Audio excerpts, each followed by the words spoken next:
That's why many of your family members probably ain't saved today. The fact is that we've given up hope and saying there ain't no way they're going to be saved. Ain't no way this situation going to take hold. And that seed just keeps sowing, and we keep reaping that they're not saved. We keep reaping that these things are not happening in our life. We're not reaping anything good. Are you sowing any joy in your life, or are you sowing misery? Well, if you're sowing bountifully misery, you're getting back more misery, and it's getting worse and worse.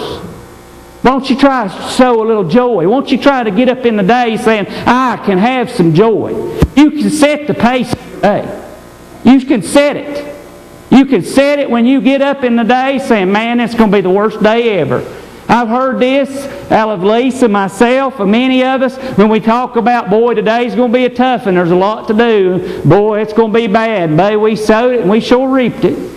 It sure was one of the worst days, and in time it just got worse, and situations just seemed to get tougher and tougher. Why? Because what we sow, what we come out of our mouth, we do not realize the power of our tongue.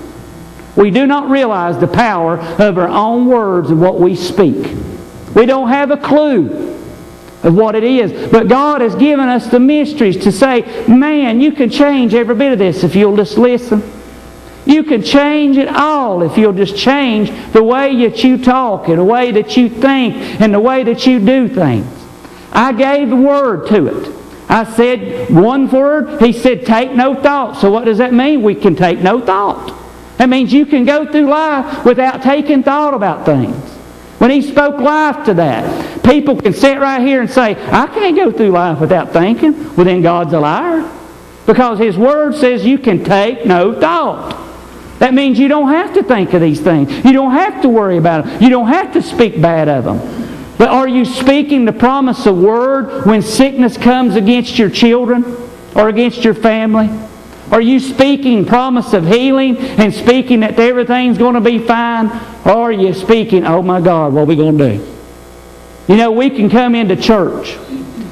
And I know people does this. I know they do. They'll come into church speaking about the good things of God and bragging about, you know, how I know God's going to heal my family and how He's going to do everything. But the minute they get out that door, when they talk to other people at Walmart or on the phone, boy, I tell you, and Mama's in bad shape. Man, it's terrible. But buddy, at church, man, God's going to heal Mama.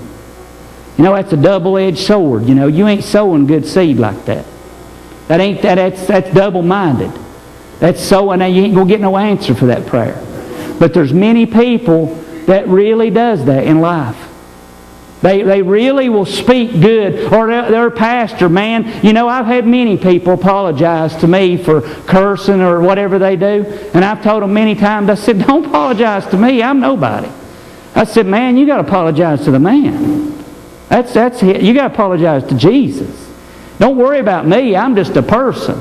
You need to, I appreciate respect, but that's the man you need to apologize to. But people in life is doing that right now. And there's people in here that's doing that. You'll talk about good things while you're in church, while you're around brothers and sisters. And it could be a simple fact that you're receiving strength while you're around brothers and sisters.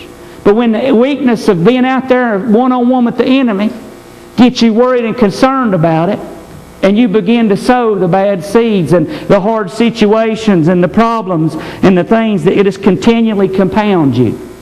And what do you get in return? You reap worse and worse things that continue to come at you and continue trying to destroy you. If we could just learn that. How much power does the tongue have? Proverbs chapter 18, verse 20 and 21. The Word of God says this, Proverbs 18, 20 and 21. A man's belly shall not be satisfied with the fruit of his mouth, and with the increase of his lips shall he be filled. Death and life are in the power of the tongue, and they that love it shall eat the fruit thereof. So we can speak death and life through the power of tongue. We can be filled. And you know how I think we're filled in the flesh? When we speak bad things. I think we get a satisfaction by that. Because like I've told you, I've seen 2, 3, 4, 5, and sometimes 6 people around, and they try and determine who's got the worst pain. They're trying to outdo one another on how bad, who's got the worst situation and who's got the worst pain and the worst things. And in time, it does get worse. Wonder why? You reckon it's because they sowed it? And there's power of life and death in the tongue? And the death they're speaking and the death of things that they're bringing forth? What do you think that they're speaking? What do you think they're bringing out? And what do you think they're receiving back? That's why it gets worse for most people. You're not 5 or 6 people together that's sitting there saying, you know what? Man, I'm telling you, I've got a pain, but God is going to heal it, and I'm ready for it. And I know He's going to be able to do it. I would fall over, I believe, if I found 4 or 5 people together in Walmart or Food City or somewhere speaking about the promises of God and sowing great seed. Sowing good seed out there. Because, I don't know, maybe you have, but I haven't seen it yet. Most people go through these stores and won't even look up at you, can't even give you a smile or nothing. They're so miserable and so chaotic. But when they run into someone, they begin to tell about how bad a situation, oh boy, we've had such a busy day, man. We've had to run up there with our aunt, and man, she's just about to die and got all these horrible things going on, and she's running us to death, and man, it's just tough situations we got to do, breaking us. I don't know what we're going to do next month, pay our electric bill, and then Dad over here, I don't know, man, he's just getting worse, and these situations over here just killing me, and then work seems to be getting harder. I don't know if we're going to be able to work next week because they're going to cut us off, I think, and I don't know how we're going to pay bills next month, but I don't know what these things are. How about you? And the person comes back with their situations. They come back with their hard times, their hard situations, and their things. And then we wonder why we're reaping these bad things. Life and death and the power of the tongue. Life and death. What have you been reaping? What have you been sowing?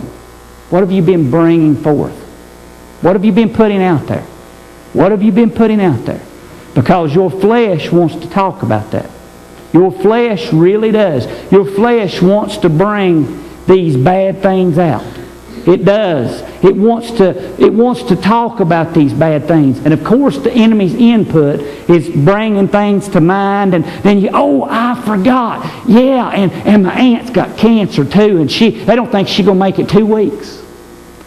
She probably won't make it 1. Probably won't. She's terrible. Bad shape. Yours see her. Horrible. Terrible. And then we wonder why we don't have healings for people from cancer. Then we wonder why lost souls out here ain't rejoicing to want a part of what we should be sharing with them. Because they're not hearing from us the good things. They're not hearing from us the joy, the excitements. Because why? We're not sowing it. Every day of our life we get up, man, I got to get up at 2 o'clock in the morning and go to work, and it's going to be one of the hardest days. They're going to make me do all this and that, and man, it's just tough. All these situations are just getting so hard. I just don't know what we're going to do. I don't have a clue. Don't know. Just don't know. It's just terrible. But see, it's just the same dealings, time and time again, that we do these things, and we continue to allow the enemy, and we don't even recognize what we're doing. We don't recognize what we're doing to ourselves. We don't recognize what we're causing our own pains and agony by what we're saying and what we're doing, by trying to control our tongue. And now I want you to understand something. If you do gain fruit from this word and you make a mistake, pick yourself up and say, I slipped up, I need to start talking better. Don't use it for a crutch. Say, I might as well forget it now. I'm going to start reaping bad from now on. I might as well just let them have it. No. To realize we're going to make mistakes in life, and we're going to say things that's wrong, and we're going to sometimes slip up. But begin to listen to yourself about what you've been sowing and the things that you've been sowing. Start sowing good things out there. Start sowing promise out there. Start saying good things God has showed you about vision and about good things of visions that He's promised. When's the last time that you told people about the vision of the church or of your life and things that God has promised your life? Or are you continuously talking about the bad? Because I ain't going